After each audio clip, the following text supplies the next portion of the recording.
introduce our speaker to the party. Today, we are pleased to receive Ralph Panstruga and Hannah Thieron. Both are now in Germany and will join the effort today to present two parts of the seminar. So first, I will introduce Ralph. Ralph studied biology at RWTH Aachen University in Germany, where he also obtained his PhD degree. After, he spent 2 years in postdoc at the Sainsbury Laboratory in Norwich, and briefly worked as a postdoc period in the U.L.B in Brusssels.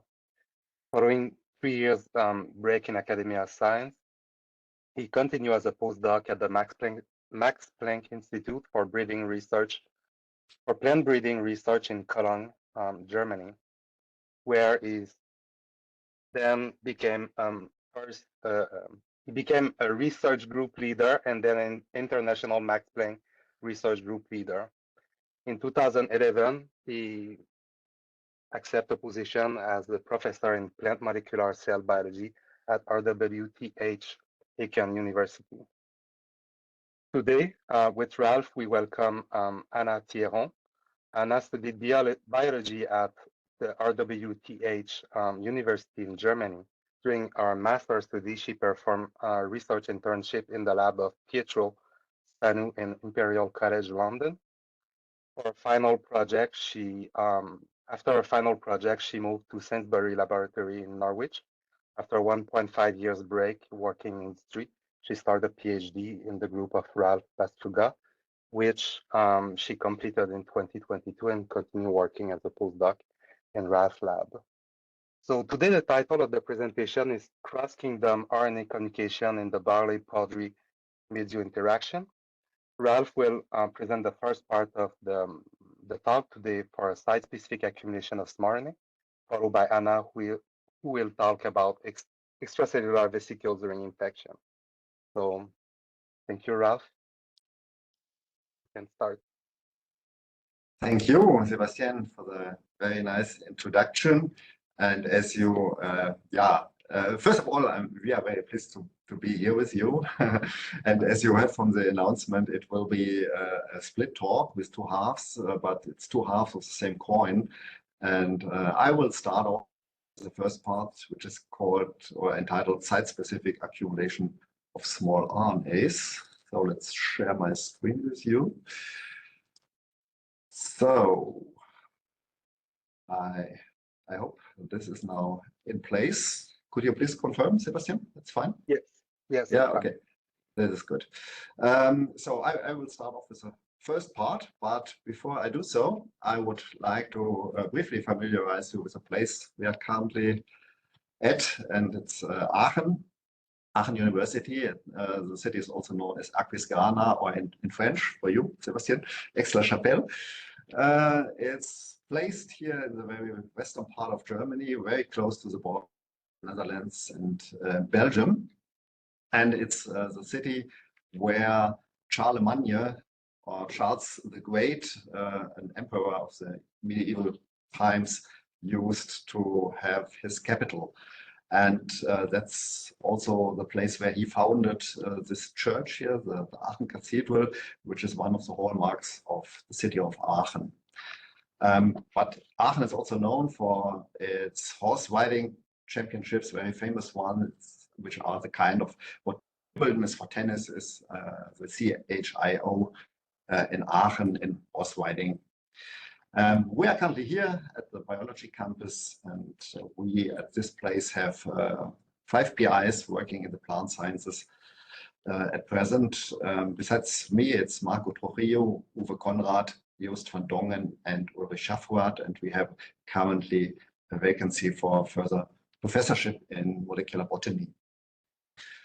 Okay, our main research topics in my lab are actually mostly related to broad-spectrum powdery mildew conditioned by plant, and here I refer to barley and Arabidopsis in particular, MLO mutants. And as people interested in barley research, you may know about these barley MLO mutants.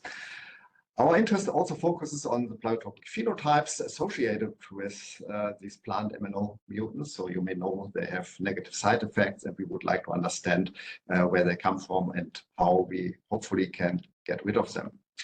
In general, we are also interested in the functions of plant MLO proteins beyond powdery mildew resistance, and this work is predominantly done in Arabidopsis. And recently in April, we published work about the interplay of MLO proteins and the exocyst, so machinery involved in secretory processes. And this work focused on plant trichomes, and this is why the trichome is on the cover here.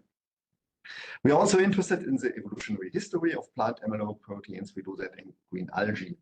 And besides the plant aspect, we also have an interest in fungi, of course, in the powdery mildew fungi. We studied during the last decade or so the genomes of several powdery mildew fungi, and we have particular interest in the effector proteins and how they manipulate the host to their own benefit. And finally, we study the cross-kingdom RNA communication between host plants, in particular barley and powdery mildew fungi, and that is a topic this seminar is really about.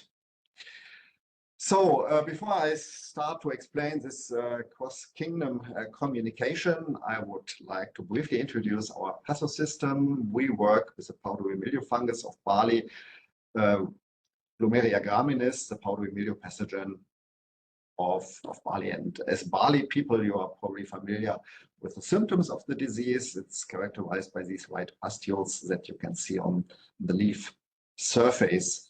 And when we have a closer look at the infection cycle, here you see a cross-section through leaf. And yeah, all things happen in the upper epidermis. So we zoom further in these epidermal cells. And when a spore, conidium, as an asexual spore of the pathogen, lands on the surface of a leaf, it first germinates and forms at the end of the germ tube a thickened structure, which is called the apressorium. And that's the site where the pathogen actually tries to penetrate into the host cell. And if that is successful, which is not always the case, the fungus can form an intracellular infection structure, the hostorium, which is believed to be the site where nutrient uptake happens from the host cell, but also where most likely effectors are delivered to the host cells.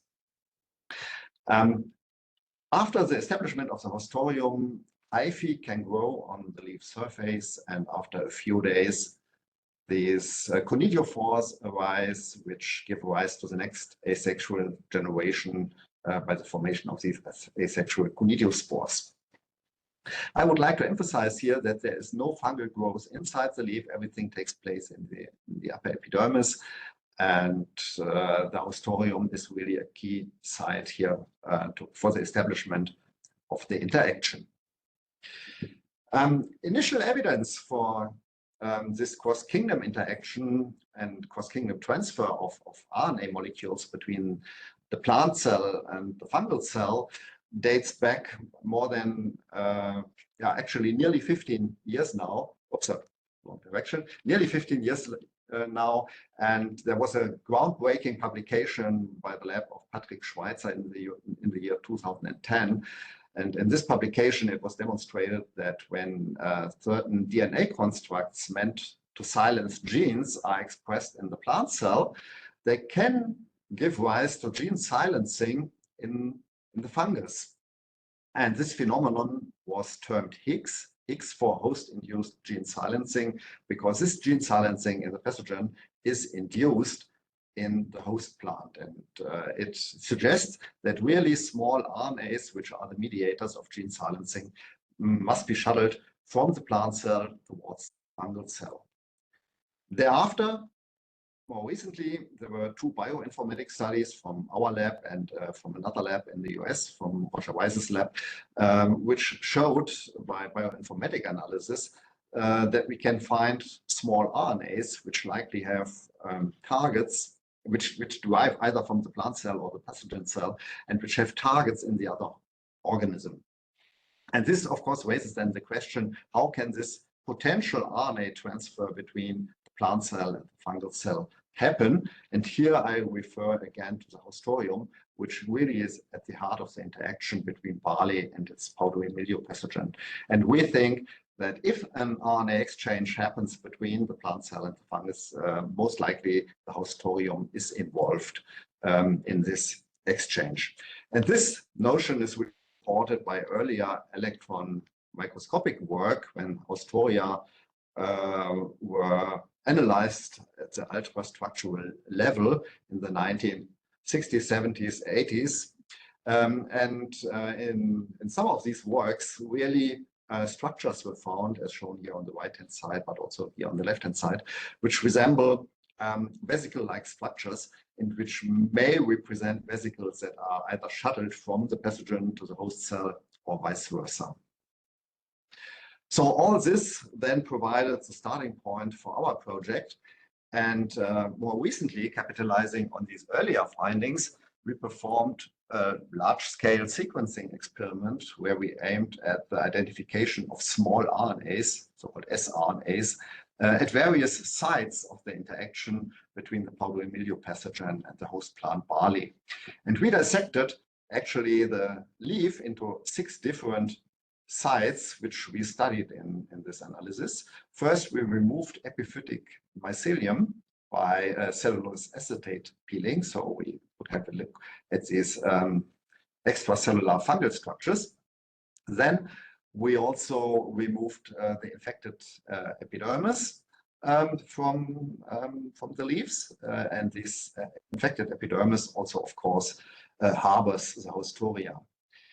Then by a centrifugation method, we enrich haustoria and at the same time also a microsomal fraction, which later here is called P40.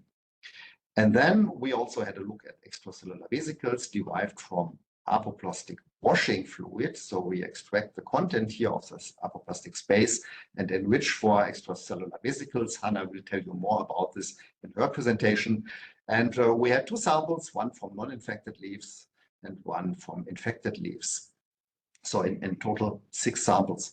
And for these 6 sample types, collected at 4 days post-inoculation in 3 experimental replicates, we generated 20 to 30 million Illumina reads per sample and focused on the short RNAs. And we found that the majority of the sequencing reads covers RNAs of 15 to 40 nucleotides, NT for short, in length. And when we look at the distribution, the size distribution of these short RNAs in these 6 different sample types, and please note here these icons for the identity of these sample types, and looked at the frequency distribution in these histograms, we found that for each of these 6 sample types, the distribution differs. And there are characteristic peaks and characteristic shapes of the curve in all these 6 sample types. And here I would like to focus on 2 particular size classes of these short RNAs or small RNAs. And one is the size class of 21 to 22 nucleotides. That is the size of sRNAs usually associated with classical gene silencing. And we found in particular an enrichment of this class of size class of small RNAs in these 2 sample types here, in the fungal mycelium and in the infected epidermal cell layer.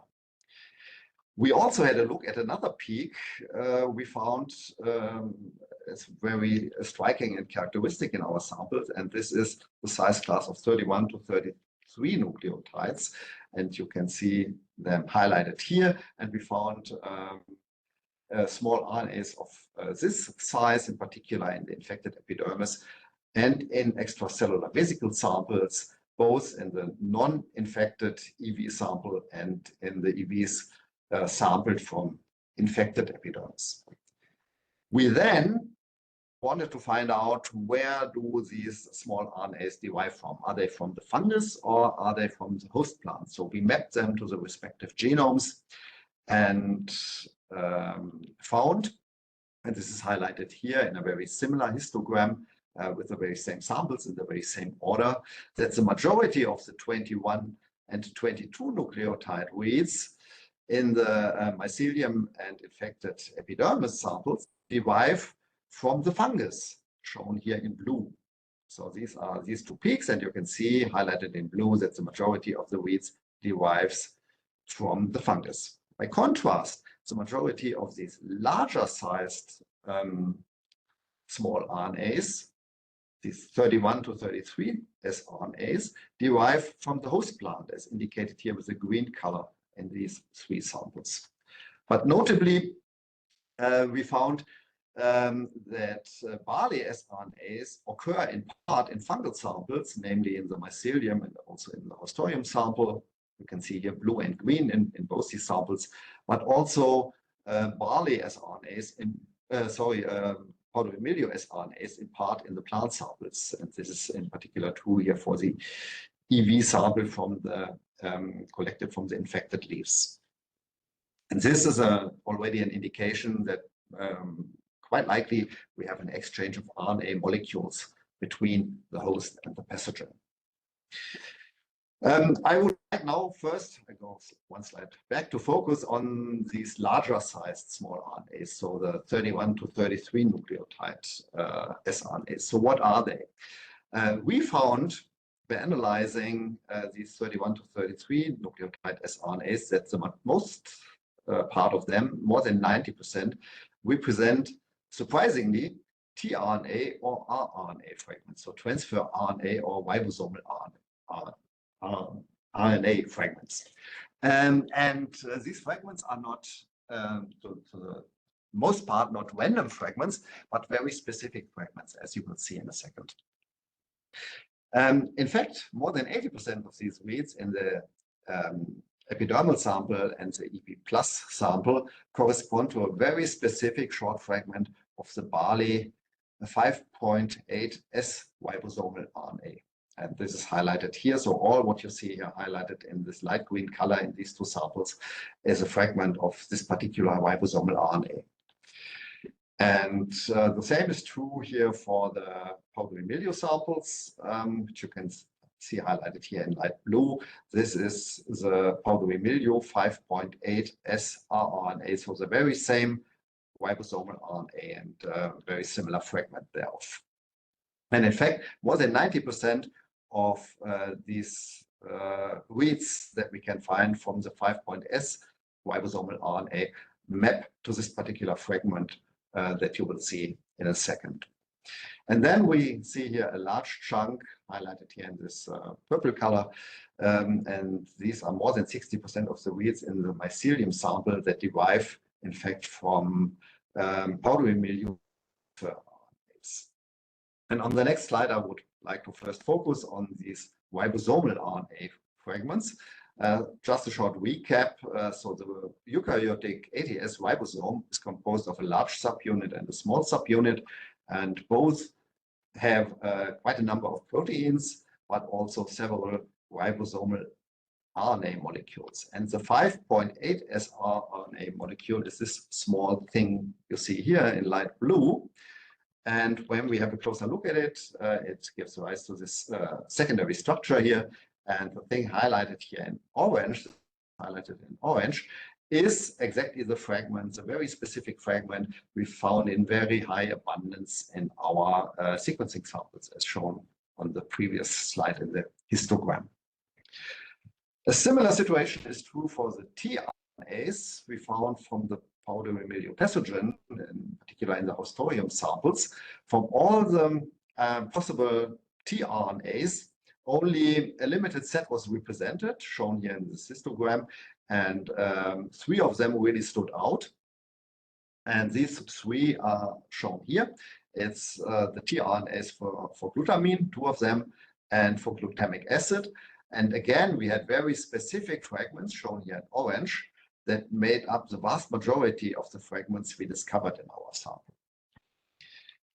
And together, this leads to a new paradigm, I would even say. When we had a closer look in literature, we found that there are more and more reports about small RNA sequencing projects where these tRNA fragment and ribosomal RNA fragments pop up.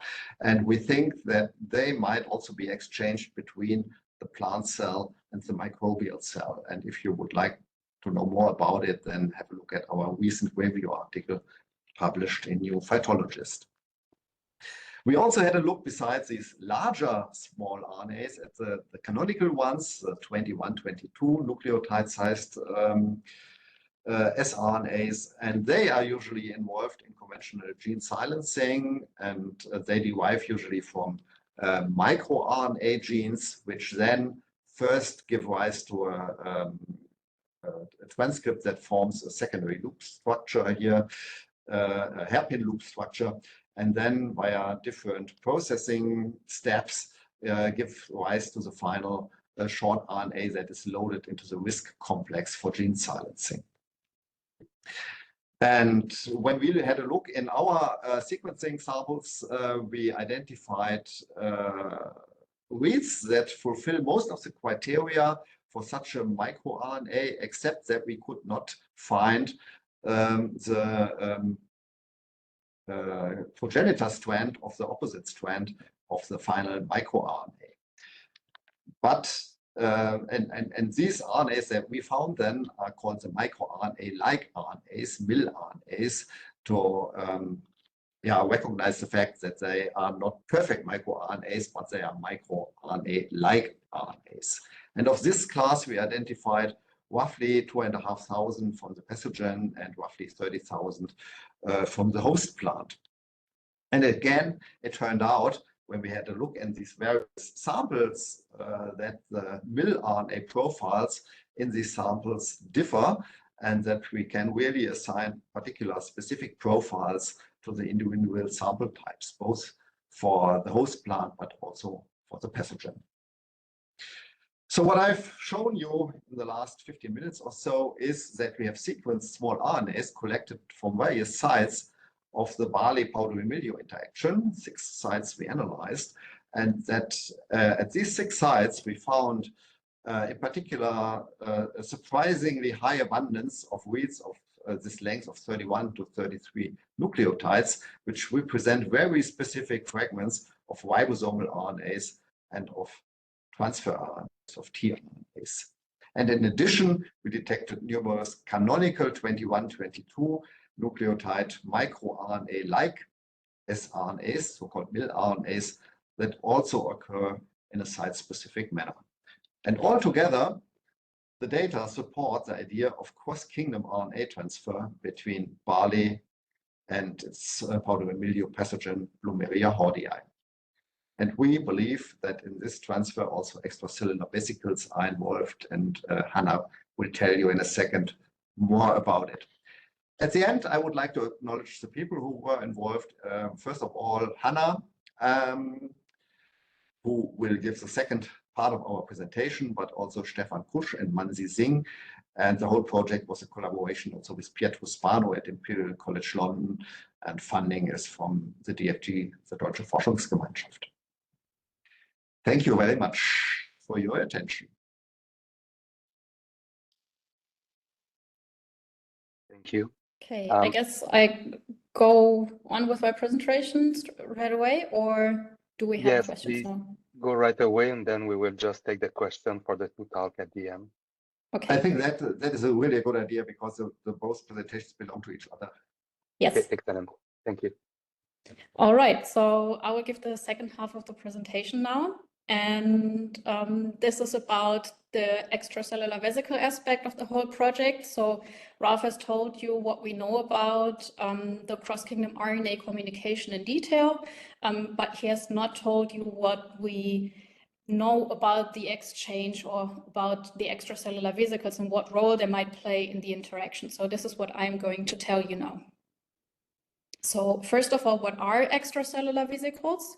So they facilitate cell-cell communication, and they are compartments enclosed by a lipid bilayer, but they cannot replicate, and they transport cargoes or molecules from one cell to another cell. And these two cells can be within the same organism, and this is termed intra-organismal communication. But these cells can also be of different organisms, and this is called interorganismal communication. So this is one thing, or this is one mechanism how we think that cross-kingdom RNA interference could actually take place, how those small interfering RNAs are transported, because RNAs are quite delicate. And this is something that has been shown, especially in mammalian systems, quite a few times, that this exchange of small RNAs is happening via extracellular vesicles or a specific type called exosomes. But there's also one plant pathogen system where this has been shown in greater detail, and this is Arabidopsis and Botrytis. So what do we know about plant extracellular vesicles? We know that they are very heterogeneous, so there's not one biogenesis pathway, but there are several different biogenesis pathways, which I'm not going into detail now. The most popular is probably multivesicular bodies, but there are also other ones, and likely also shedding and blabbing of the plasma membrane, but we don't know yet. As Ralph mentioned, they are believed to transfer RNA molecules, in particular small RNAs and mRNAs, between cells and cells of different organisms, but they can also carry different types of molecules, for example, stress response proteins, RNA binding proteins, and it's a hypothesis that these must not only or cannot only be on the inside of the extracellular vesicles, but that these might also be attached to the outside of the extracellular vesicle. So how do we harvest those extracellular vesicles? This is quite a tedious procedure, at least in barley. We start by getting this apoplastic wash fluid, and for this we harvest leaves and we infiltrate them with a buffer. And after infiltration, we blot them dry very carefully and collect the apoplastic wash fluid by spinning the leaves at a very low speed. And once we obtained the initial apoplastic wash fluid, we clean this by filtering and a low-speed centrifugation. So this is our starting material, our biological fluid that we use then to obtain the extracellular vesicles. And this we do with either one of two methods. And one method is ultracentrifugation. So for this method, we take this clean apoplastic fluid and put it into an ultracentrifuge, and we spin it at 40,000 G, and then we take the supernatant of this round of centrifugation, put it into a new tube, and then spin it again at 100,000 G. And the pellets that we collect are termed P40 and P100, and here two transmission electron microscopy images, and you can see that in the P40 fraction, we have those particles which look a little bit like cups or like beanbags, and this is actually a technical artifact that we use to confirm that we have structures with a lipid bilayer. And while we saw that in the P40 fraction, we didn't see many of those, or only very few of those, in the P100 fraction. So from the ultracentrifugation method, the P40 fraction is the one that is of interest to us.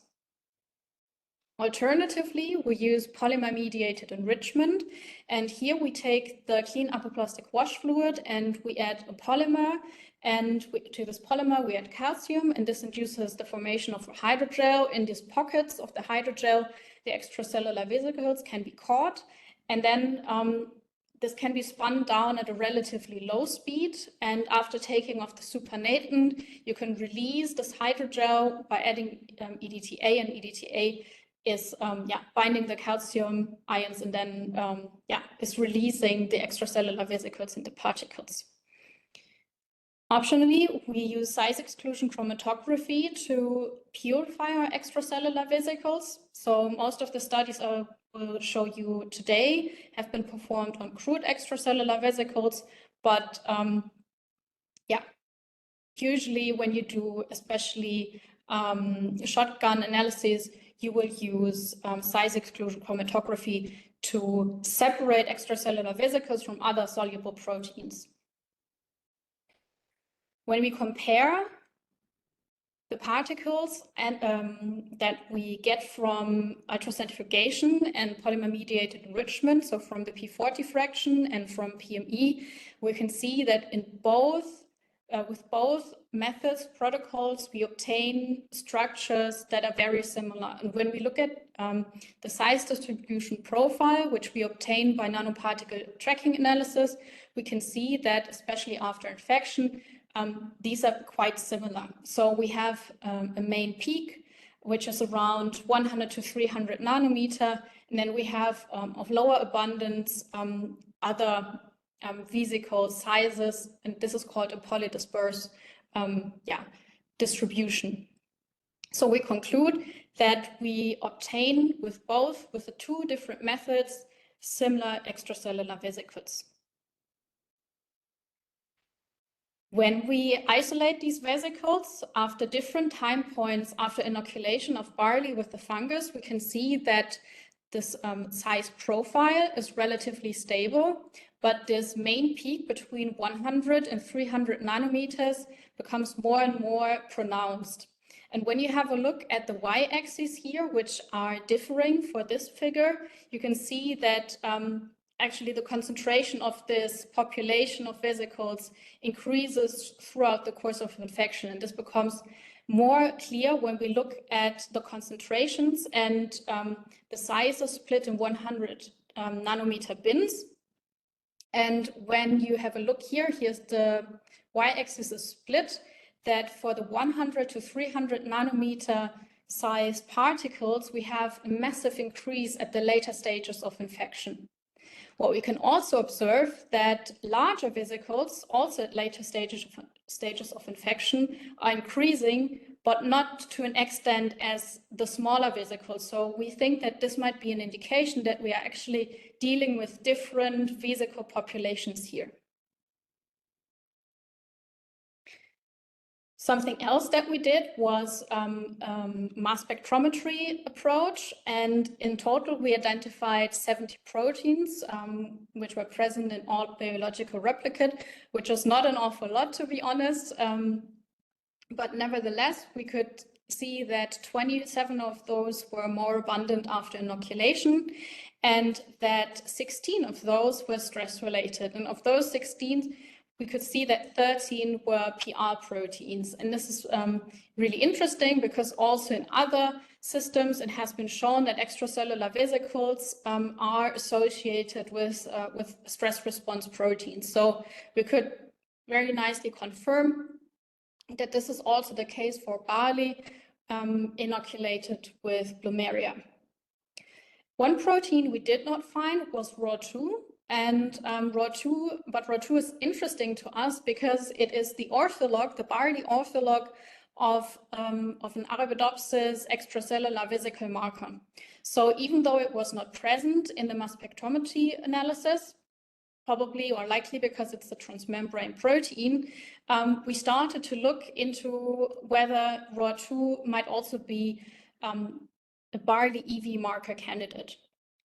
One thing that we found quite interesting was that when we looked at the accumulation of RWTH throughout the course of infection, we could see that it's becoming more abundant, and we have a monomeric signal which is around 34 kilodalton, and we have a second specific signal around 70 kilodalton, and this also showed a very specific signal accumulation pattern. And this was very specific, this pattern was very specific to our extracellular vesicle samples, and we could not observe this, for example, in the leaf extract, but also not in the supernatant of our extracellular vesicle preparations. In addition, we performed size exclusion chromatography, on the one hand to purify the vesicles, but then on the other hand also to identify which proteins are co-eluting with our vesicle fractions. And here in this figure, you can see that most of the vesicles are eluting in fractions 2 to 4. And this is also where we get the signal for RWTH.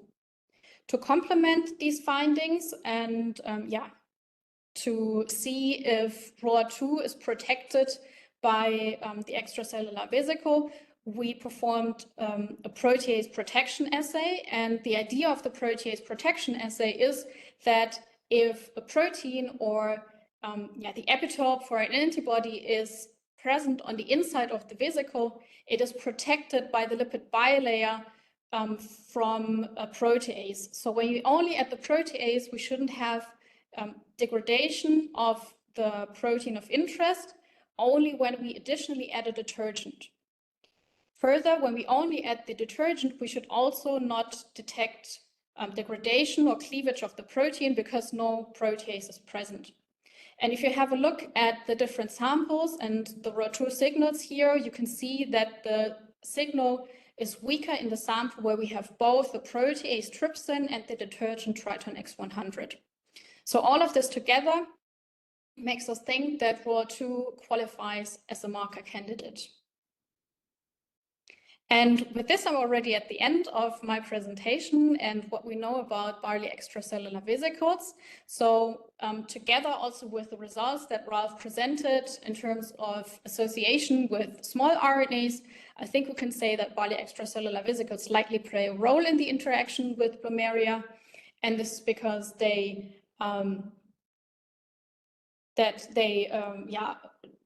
are characteristically polydisperse. They are, they are selectively responsive to glomerular hordae. So we have this 100 to 300 nanometer population of vesicles, which selectively respond at later stages of infection. We could see that they are associated with stress response proteins, and this is especially after infection with glomerular.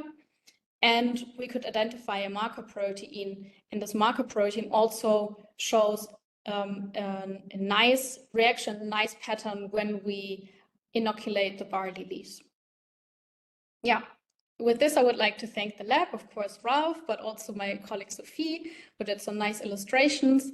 And of course, Pietro Spano was a very important collaborator for us. And I thank you for your attention, and I'm happy to take questions. Thank you, Ralph and Anna, for the presentation. It was really interesting. I really enjoyed it, and I believe that most of people who attend today really learned something with your talk. So we are going to pass to the session of questions. I may have some, but I will give a chance to others to ask questions first. I saw that Petra put some question in the chat. I don't know if she's still logged. Maybe she can ask directly. Hi, yep, I'm still here. My camera's covered. Hi again, Ralph. In a month or so. Now in a month or so. Yeah, so I was just interested in the specificity of the small RNAs made from the tRNAs and RNAs, and I was just wondering whether there's, what's known about the nucleases that are used to generate these, and whether there's any sort of, you think, whether there is known to be any upregulation in stress or infection, or whether you have any evidence for that, or you think there would be.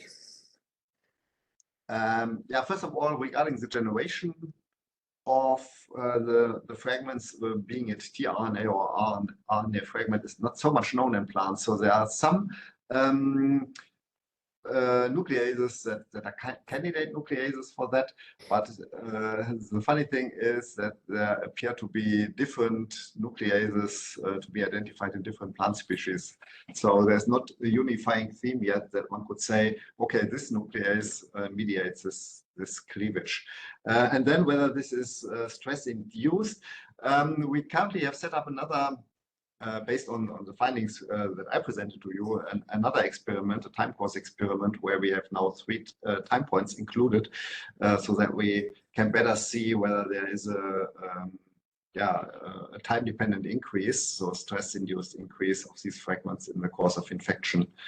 And we are currently about to evaluate this data set. It has not been fully evaluated yet, but I would guess that there is a stress-induced component associated with it. So that's also what appears to be the case when you read literature from other instances where people observed such fragments. They claim it is associated with stress.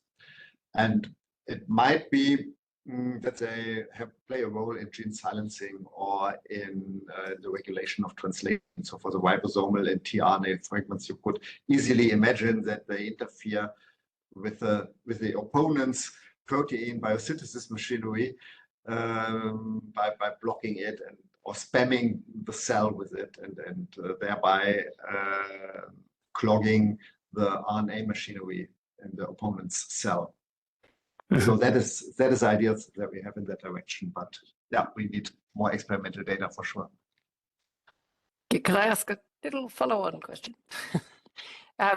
Just so you said that the nucleases are potentially different in different plant species. So is there much known about like the fragments from the different plant species that are also the tRNA fragments different? Yeah. There are in part characteristic fragments per plant species, but there's also, let's say a common set of tRNA fragments, especially of tRNAs the fragments are derived from, that show up again and again and again. So it's listed in a table in our review article, and you'll see it's really a selected set of tRNAs that show up again and again. And that's really striking. It's not a random selection. It's very selective tRNAs that are used for processing for whatever reason. Cheers. Thanks. You're welcome. Thank you for the question. It was a similar question I had about, but you quite addressed it about biogenesis and function. I'm just curious, did you look on the fungi pathogen if there is any homology or if you could predict any target to this tRNA and ribosomal RNA fragment that are enriched? I wonder basically what could be their function and mechanism of function, if you have any hypothesis about it. Yeah, so we looked for homologies, but for the tRNA and the ribosomal RNA fragments, there was no obvious ones. We found lots of homologies, so predicted target sites for the smaller sized RNAs, so for the classical gene silencing RNAs, but not for the larger ones. And here we really think for these fragments of tRNAs and ribosomal RNAs that they do not directly contribute to gene silencing based on homology, but that they rather interfere with the protein biosynthesis machinery or do something else. So one idea is, as I just said, that they might be loaded onto Argonaute proteins, which are the mediators of gene silencing, and thereby block this machinery in the cell. So if you deliver a lot of them to a foreign cell, you block entirely this machinery in this other cell. And this could be one of the functions. I just wonder, do you know if the fungi, the mRNA are the same size or tend to be larger size? And actually it could be a size of mRNA fragment that you detect in 31, 33 that may match actually with the internal mRNA produced naturally in the fungi. So, and this aspect, it may have some compatible with the internal machinery of the fungi. Is it clear, my point? I didn't get that completely, I have to say. Can you say it again? What is the mRNA profile normally in fungi? Is it also 21 to 24 like on plants? Or they tend to be larger like in human and mammal? Sometimes there is category that are larger than a plant's mRNA. So they are more above 30 nucleotides. So about the fungi, the mRNA profile, is it the same profile that we retrieve on plants? Or they are naturally the one that are endogenous for the fungi or larger size?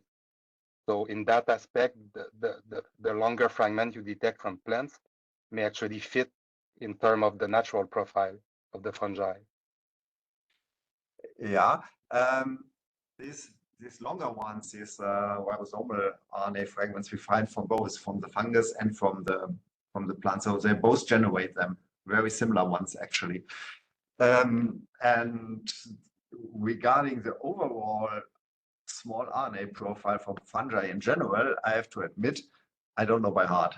I don't know for several fungi how a normal small RNA profile would look like. Hannah, do you know? Yeah. I'm also not an expert on this, but I know that they produce those classic 21 to 22 nucleotide small RNAs. That's for sure. But there for sure will be some fungi which produce special types of RNA, small RNAs. But they all for sure also produce the typical microRNAs. The classical, I Yeah. think this is universal for all eukaryotic organisms, that they have this 21, 22, so that are the classical ones that are loaded onto the Argonaut proteins. So they have a universal length in all kinds of organisms. Okay, thank you. You're welcome. I saw in the chat that Ruby have a question. Maybe you may want to ask directly. Yeah, it was badly phrased actually, but anyway, did you measure the depletion in the level of the ribosomal RNAs or tRNAs that the small RNAs were derived from? Do you see a change? No, we did not have a look at it yet. Are they, I mean, are these messages or these RNAs present in your RNA preps? The small RNAs or the ribosomal RNAs, or is it just, sorry, the tRNAs or the ribosomal RNAs? Are they present in your preps, or are they depleted because you did small RNA preps? I have to think how that was technically done. Do you remember, Hannah? Was there an ribosomal RNA depletion step before the sequencing done? I think so. I mean, basically what I'm trying to understand is what the consequence of all of this biogenesis of small RNAs from tRNAs and ribosomal RNAs actually is on either the plant cell or the fungus. Is there an impact? That is also what is puzzling us. In the beginning, we thought, oh, that's an artifact.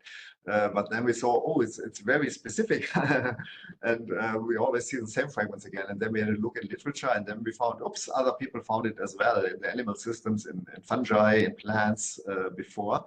And there's now increasing evidence that, these might actually play a role in the life of the organisms.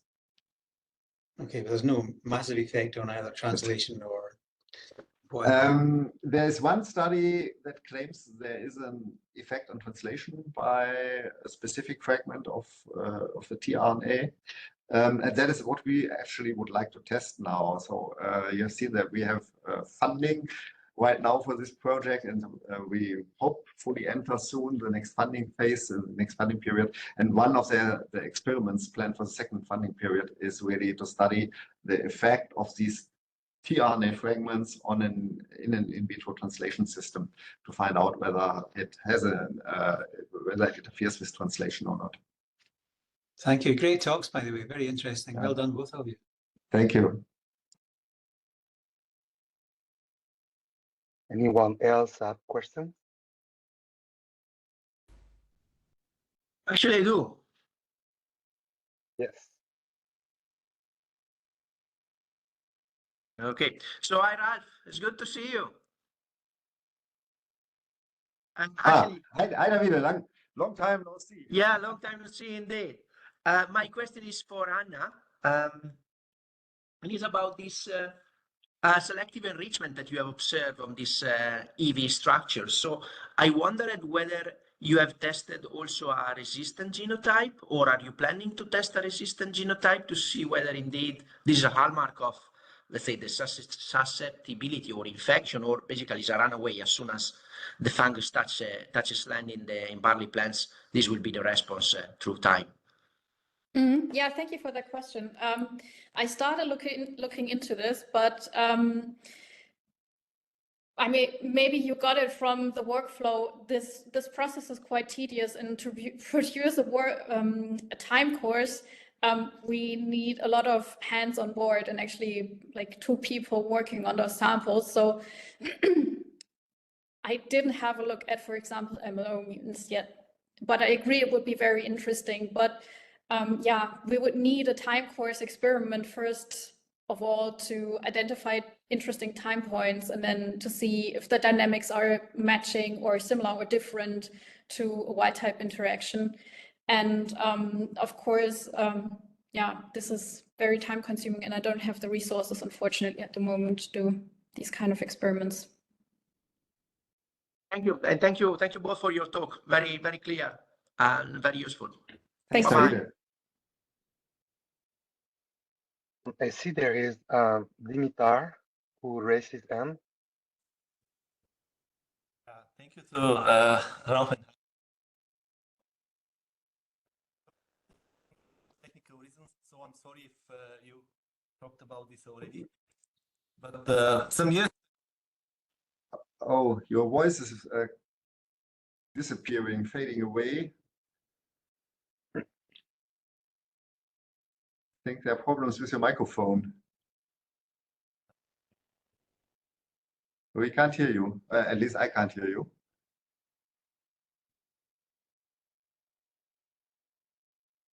Better?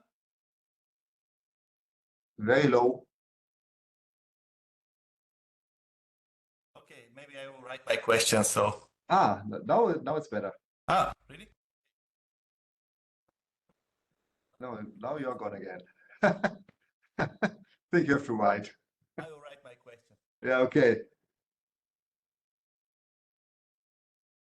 Maybe in the meantime, you wrote this question. I may have a small question about the EV isolation.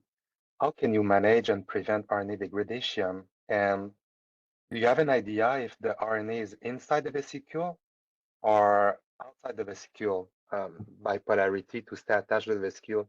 And a last short question about this is on your profile of vesicles, because there is different type that are produced by the cell.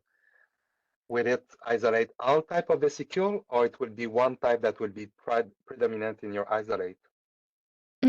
So maybe I start with a question if we isolate a specific type of vesicle. I think we isolate all types of vesicles, and especially if we don't purify them and if we only use the crude vesicle fractions, there will also be other types of particles present, and it's more a question of enrichment.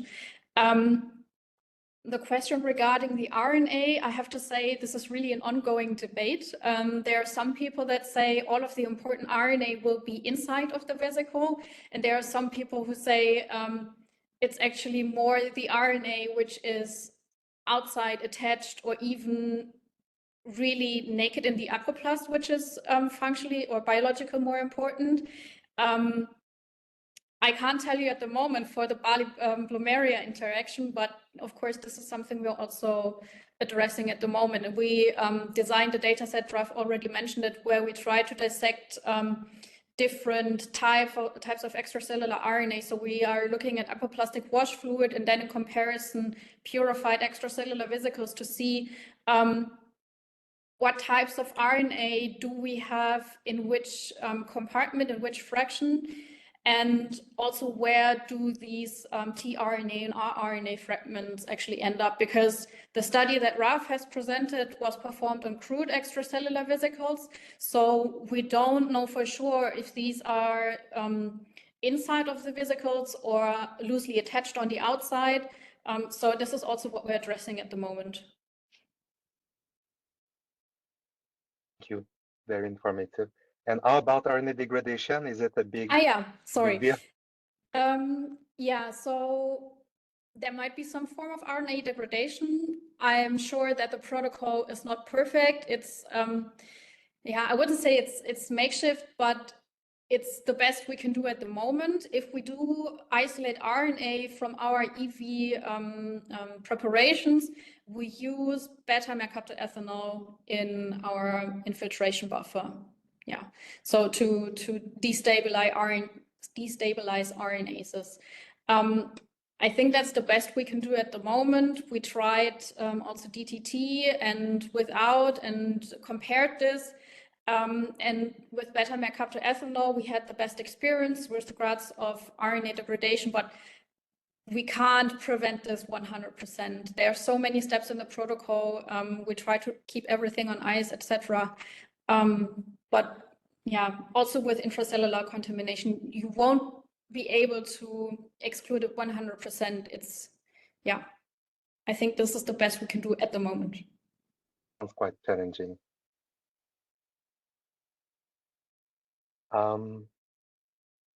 There is no question that raised on the chat. I don't know if Dimitar want to make a last try? Otherwise, maybe we will just thank you. And oh, the question appeared. Nico, Maybe you can read it directly and will be the easier. question is, have you looked in the genome of barley for sequences that match the BGT genome and are organized like inverted repeats, and putatively able to generate RNAi against BGH? Barley. Yeah, well, actually, that is what these small, so our microRNA-like RNAs, the milRNAs, do. They are not organized well in the way they are like inverted repeats, because they are supposed to be microRNA precursors. So they are predicted to form this hairpin structure and are predicted to be cleaved and then give rise to the small RNAs. And a subset of them really is predicted to target messenger RNAs of the fungus. Not all of them. Some of them apparently also have endogenous regulatory roles, but a subset of them has sequence similarity to genes in the Plumeria hordi genome, so likely regulates transcript levels in the other organism.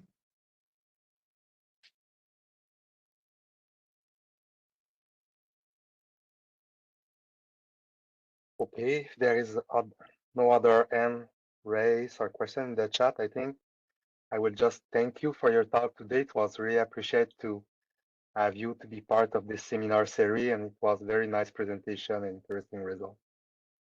Thank you, Sebastian. Thanks for the opportunity. Thanks to the audience for the questions, and yeah, for watching our talk, and hope to see you soon again. Thanks, Thank Ralph. you. Take care. Thanks, Hannah. Bye-bye. Bye-bye. Bye-bye.